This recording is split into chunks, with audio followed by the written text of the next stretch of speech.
خبر به څنګه اخلو د نړۍ د مظلومانو موږ دلته د خپلو پښتنو نه خبر نه یو خبر به څنګه اخلو د نړۍ د مظلومانو موږ دلته د خپلو پښتنو نه خبر نه یو. د ملکن ادبي او کلتوري جرګې صدر سید امیر قاسم هاشمي صاحب په صدارت کې دغه غونډه وشوله.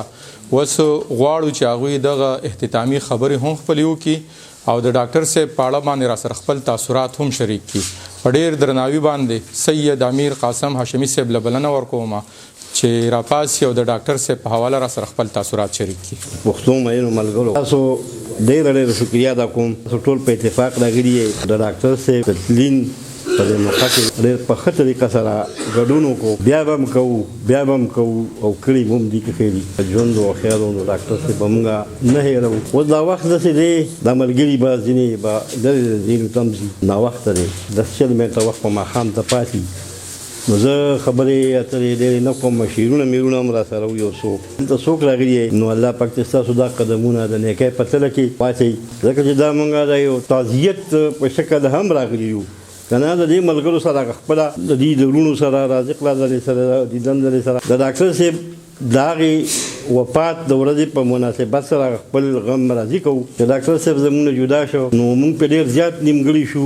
دا پښتونه خاوره پښتون قام پښتونخوا په تیره ادبي دنیا کې کوم دا ډېر زیات زیانو ته ورسېد. خو ځینې خبرې داسې دي په دې کې د انسان څه وس نه رسي. الله پاک دې د ډاکټر صاحب قبر باندې د نور قبر د نور نه او د دې دا کشران د هم خدای پاک په اتفاق لري او د دې زمانې د هر تکلیف مصیبت لري خدای پاک وساتي.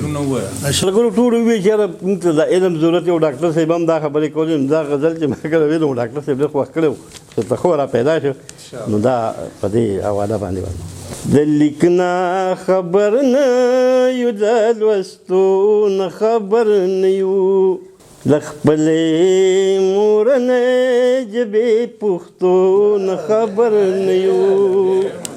موږ نن هم د پالي په خوله د لاس کرښو ته ګورو.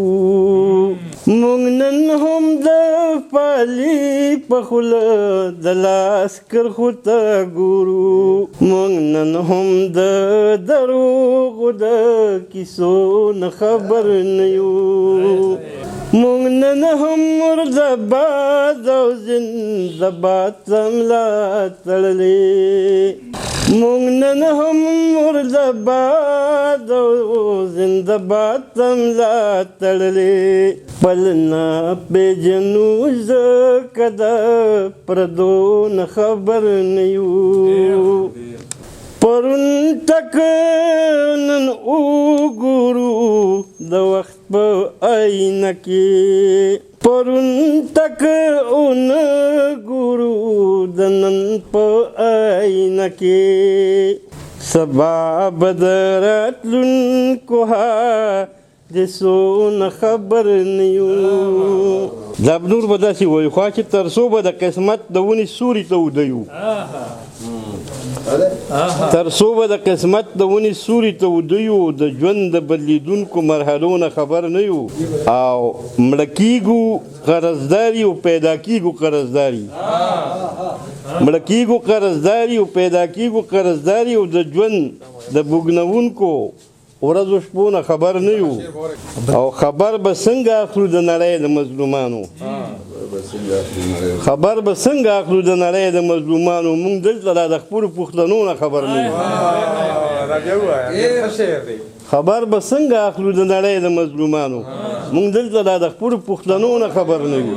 په دې جنت وطن کې ژوند عذاب د جهنم دی. د ځان نه خبر نه یو د بچو نه خبر نه یو.